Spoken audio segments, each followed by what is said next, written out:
धन्य है वह जो कंगाल की सुधि रखता है, विपत्ति के दिन यहोवा उसको बचाएगा।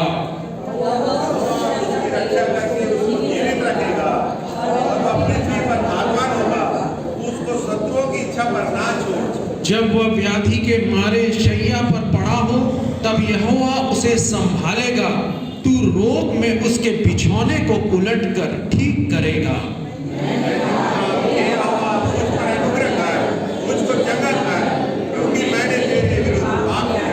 मेरे शत्रु यह कहकर मेरी बुराई करते हैं, वह कब मरेगा और उसका नाम कब मिटेगा।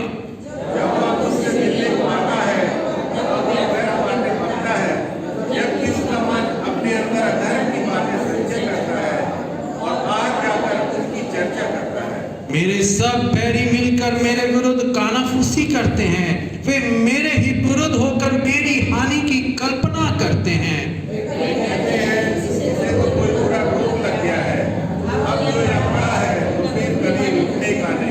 मेरा परम मित्र जिस पर मैं भरोसा रखता था, जो मेरी रोटी खाता था, उसने भी मेरे विरुद्ध लात उठाई है।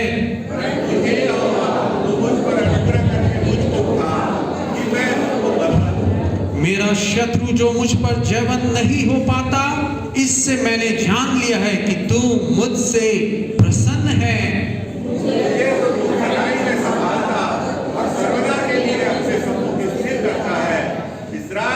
परमेश्वर यहोवा आदि से अनादि काल तक धन्य है। आमीन और फिर आमीन। आइए मेरे प्रियो बैठ जाएं। बड़ा सुंदर ये भजन संहिता है, दिया हुआ है। क्या ही धन्य है, क्या ही आशीषित है। How blessed. कौन?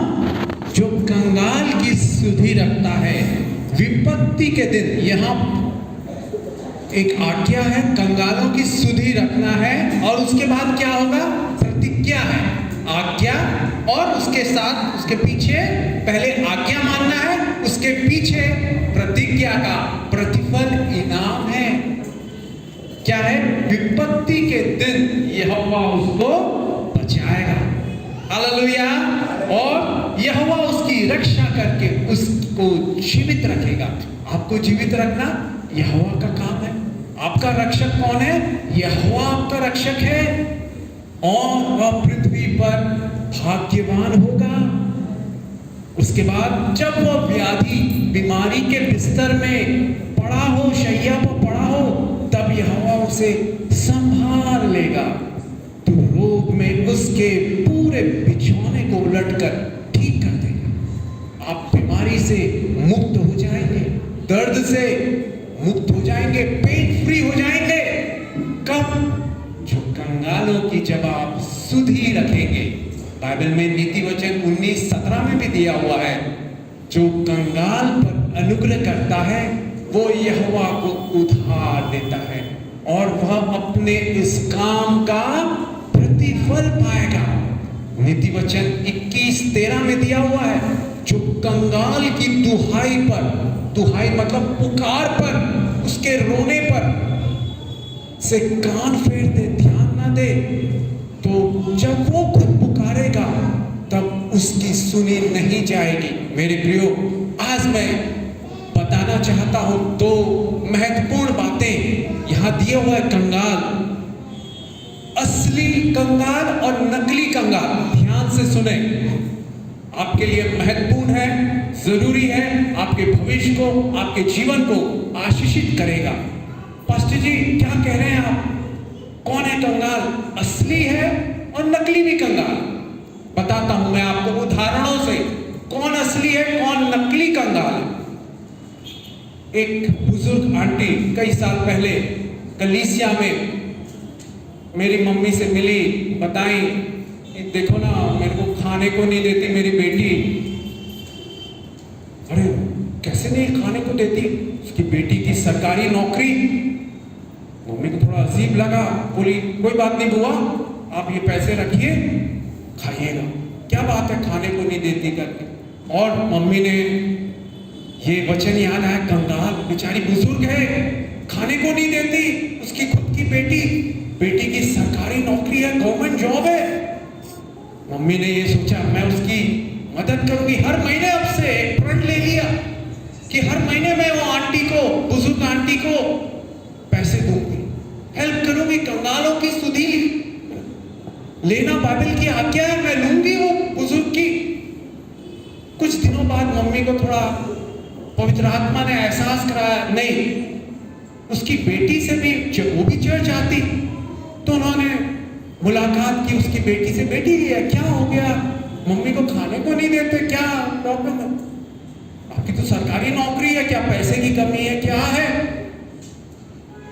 बोली आंटी जी मेरी मम्मी ना मिठाई की शौकीन है, लालची है, चोरी कर करके वो मिठाइयां खरीदती है और चुपचाप से छिपा छिपा के फ्रिज में रखती है और सबको बताती है कि मेरे को घर वाले खाने को नहीं देते, जबकि हम तो खिलाते हैं उसको, मगर वो मिठाई की ऐसी लालची है कि लोगों से वो मांगती है। और वो बुजुर्ग आंटी एक सेवकाई चला रही है, चलाती थी। मम्मी को समझ में आ गया, अरे ये तो नकली कंगाल है, नकली कंगाल है ये। बेटी ने बताया उनको शुगर की बीमारी है, डायबिटीज है, डॉक्टर ने मना किया है, नहीं मगर फिर भी अपने खाने को, मिठाई के लालच को वो नियंत्रण में नहीं रख पाती। पौलुस इसलिए कहता है पहला कुरिन्थियों 9:27 में, मैं अपनी देह को मारता कूटता और वश में लाता हूं। आज भी ऐसे आप सड़कों में जाएंगे, ऐसे आवारा घुमक्कड़ बुजुर्ग लोग, नकली कंगाल आपको मिल जाएंगे। एक बुजुर्ग मेरे को मिलते हैं, हर रोज मैं देखता हूं, झोला लेके लोगों से लिफ्ट मांगते रहते, पैसे मांगते रहते। पूछा पहचान वालों से, ये कौन है भाई? अरे बोले इसके बेटे बेटियां हैं, मगर वो घर में नहीं रहता, उनको उसको घूमने की शौक है, घुमक्कड़ सबसे मांगता रहता है वो दिन भर, रात भर भी बैठे हुए। उसको कई बार समझाया, अंकल जी घर में रहिए ना, घर में आपके बेटे बेटी खाने को दे रहे हैं, आप क्यों बाहर जाके इधर उधर का मांगते रहते, खाते रहते? हाथ पैर एक्सीडेंट हो जाएगा, लेने के देने हो जाएंगे, अस्पताल में डॉक्टर परेशान हो जाएंगे, आप परेशान हो जाएंगे, आपके घर वाले परेशान हो जाएंगे। नकली पहचानना है कौन है असली और नकली कंगाल। मेरे प्रियो, ये सब क्यों हो रहा है? पौलुस बड़ा सुंदर वचन बताता है, रोमियो की किताब उसका 16वां अध्याय और उसका 18वां वचन, रोमियो 16:18। क्योंकि ऐसे लोग हमारे प्रभु यीशु मसीह की नहीं परंतु अपने पेट की सेवा करते हैं। किसकी सेवा करते हैं? पेट की सेवा कर रहे हैं। वो बुजुर्ग आंटी सेवकाई चलाती थी, आज वो गुजर गई, डायबिटीज को वो कंट्रोल नहीं रख पाई, प्रभु के इस दुनिया से चली गई वो। क्योंकि ऐसे लोग हमारे प्रभु यीशु मसीह के नहीं परंतु अपने पेट की सेवा करते हैं और चिकनी चुपड़ी बातों से सीधे साधे मन के लोगों को बहका देते हैं। मेरे प्रियो, आज भी आपको ऐसे कंगाल मिलेंगे, चौक पर मिलेंगे भिखारी लोग, दिन भर रात भर वो खड़े रहेंगे मांगते हुए छोटे छोटे बच्चों को। आपको पहचानना है कौन है नकली, कौन है असली कंगाल। फिलिपियों की किताब 3 अध्याय और 18 और 19 वचन। फिलिपियों की किताब 3 अध्याय 18 और 19। क्योंकि बहुत से ऐसी चाल चलते हैं जिसकी चर्चा मैंने बार बार की है। पौलुस कह रहा है, कैसी किसकी चर्चा कर रहा हूं? आज जो मैं चर्चा कर रहा हूं, पौलुस भी ऐसे ही करता था। मैं बार बार की है उस बात की चर्चा और अभी भी रो रो कर कहता हूं कि वे अपनी चाल चलन से मसीह के क्रूस के बैरी हैं। उनका अंत विनाश है, उनका ईश्वर पेट है। वे अपनी लज्जा की बातों पर घमंड करते और पृथ्वी की वस्तुओं पर मन लगाते रहते। मेरे प्रियो, ऐसे लोग हैं। आज भी आपको पहचानना है कौन है असली, कौन है नकली, नहीं तो आप ठगी का, धोखे का शिकार हो जाएंगे। एक एक और शहर में मैं था मेरे प्रियो, वहां पर मैं नौकरी कर रहा था, कलीसिया में भी अगुआ था। वहां पर एक बड़े विश्वासी भाई, MBA, बड़े पढ़े लिखे, उनकी पत्नी इंजीनियर, और जो भी प्रभु का दास आता, भविष्यवक्ता आता, कन्वेंशन का स्पीकर आता, पास्टर वहां के, उनको अपने घर में खाने के लिए बुलाता, उनको अच्छा डोनेशन देता, दान देता। पास्टर भी सब खुश, अरे कितना अच्छा विश्वासी है। थोड़े दिनों बाद उसकी नियत बदलने लगी और वो कलीसिया में बड़े बड़े IAS ऑफिसर, IAS जो रहते हैं ना अधिकारी, वो बड़े बड़े अफसर, ये ऑफिसर, ये डॉक्टर, ये आते थे। वो लोगों से मांगने लगा, एक से बोलने लगा, मेरे को इंग्लैंड में जा रहा हूं, मेरे को वीसा के लिए पैसे चाहिए करके एजेंट मांग रहा है, इतने लाख रुपए। विश्वासी ने, बेचारे ने क्या भोला भाला लिखा हुआ पौलुस, जैसे हमने पढ़ा रोमियो में, सीधे साधे मन के लोगों को क्या करते हैं, बहका देते हैं। मेरे को जरूरत है, मैं आपको 6 महीने के बाद वापस कर दूंगा। लाखों रुपए ले लिए, नहीं किया। उसके बाद दूसरे किसी विश्वासी को पकड़ लिया चर्च के, और उससे कहने लगा, मेरी माँ का ऑपरेशन कराना है, मेरे पास पैसे नहीं, पैसे खत्म हो गए, मेरी मदद कर दो। बड़े जो सीधे साधे विश्वासी हैं, भोले भाले, अरे कंगाल की तो सुधि रखना है, उसके माँ की ऑपरेशन के लिए पैसे नहीं है, कितने लगेंगे?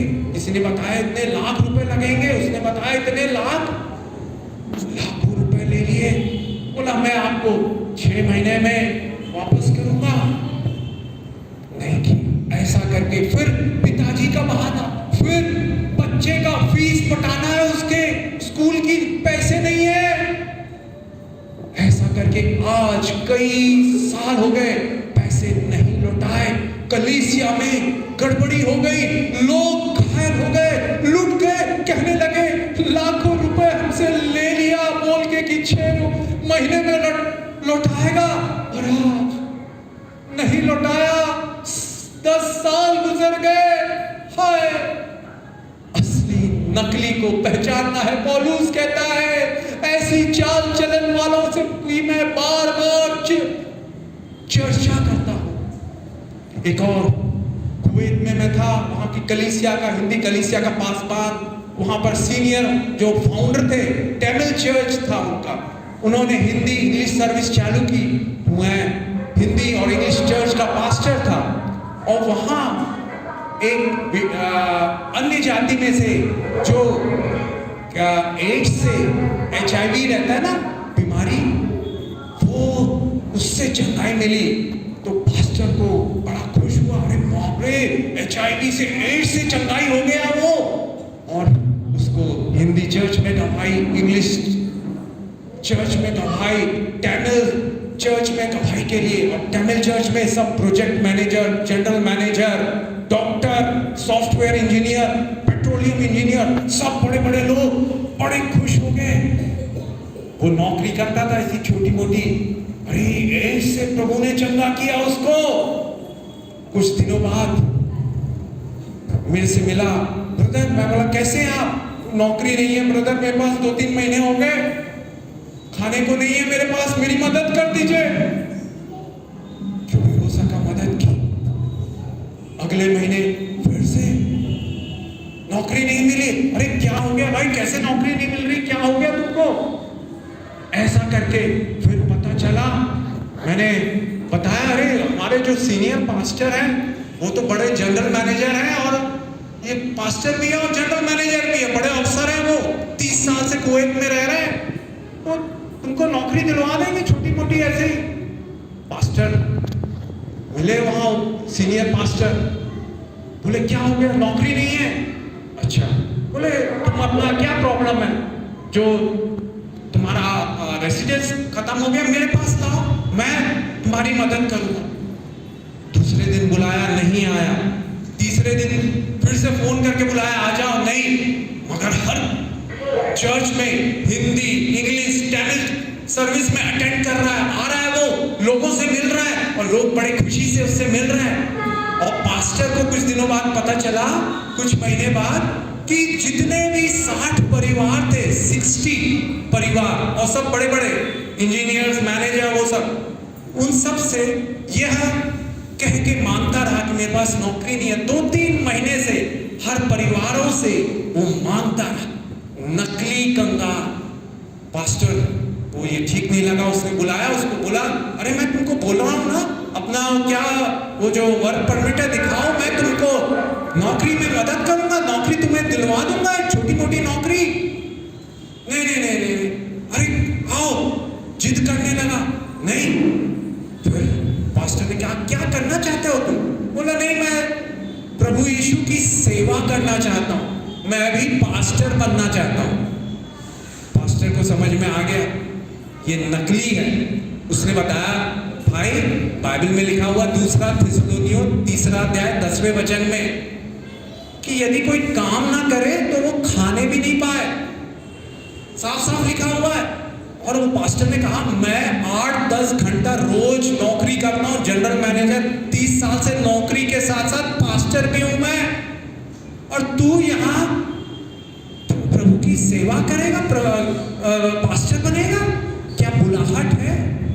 कुछ पढ़ा है बाइबल? क्या केवल गवाही देना आता है तेरे को? क्या तेरे को ये अच्छा लगता है कि 6 दिन आराम करे, 1 दिन काम करे? वो सोच रहा था कि ऐसा पास्टर मतलब बनना आसान है, 6 दिन आराम, 1 दिन काम, और बाकी लोगों को तो 6 दिन काम करना पड़ेगा, 1 दिन आराम करना पड़ेगा। फिर वो सब परिवार वालों में एक गड़बड़ी पैदा कर दिया। वो सबसे मांग मांग के, नकली कंगाल बन के, लोगों ने, भोले भाले लोगों ने पैसे उसको हर महीने, जब पैसे मिल रहे हैं तो नौकरी की क्या जरूरत उसको? नहीं किया मेरे प्रियो। पास्टरों ने फिर बुद्धिमानी से बोला, भाई तू यहाँ चर्च मत आया कर, ये मांगने का, भीख मांगने का, पैसे उगाने का स्थान नहीं है। याद रखिए मेरे प्रियो, हो सकता है हमारे बीच में भी ऐसे कई लोग हों जो आपको ऐसा बोले, आपको पहचानना है। आखिरी वचन 1 यूहन्ना 4 अध्याय 1 वचन में लिखा हुआ है, मेरे प्रियो, हर एक आत्मा पर विश्वास मत करो, परंतु आत्माओं को परखो, टेस्ट करो। माइक लेने जाएंगे, कुछ चीज खरीदने जाएंगे, मोबाइल खरीदने जाएंगे, तो आप उसका टेस्ट करेंगे, टेस्टिंग करेंगे। वैसे ही कौन प्रभु का दास है, कौन सचमुच कंगाल है, कौन असली कंगाल है, कौन नकली कंगाल है, जांचे, परखे, आत्माओं को परखो। आप आशीषित होंगे, ठगी से, धोखेधड़ी से, लुट जाने से बच जाएंगे। आज भी वो कलीसिया में कई लोग घायल हैं मेरे प्रियो, हाय लाखों रुपए चले गए। वो विश्वासी, वो पास्टर को, वो भविष्यवक्ता को आप कांटेक्ट कर रहे हैं, मेरा पैसा दिला दो ना। वो भविष्यवक्ता, वो प्रॉफिट, वो पास्टर अभी भी उनके चर्च में जाता है स्पीकर के रूप में। पास्टर ने अपने हाथ धो लिए, बोले मैं कुछ नहीं कर सकता। अरे वो तो मेरे को पैसा देता है और तुम बोलते हो कि उसने हमसे लाखों रुपए लिए। ऐसे नकली ठग लोग हैं, बच के रहें, बुद्धिमानी के साथ रहे, आत्माओं को परखें। आमीन।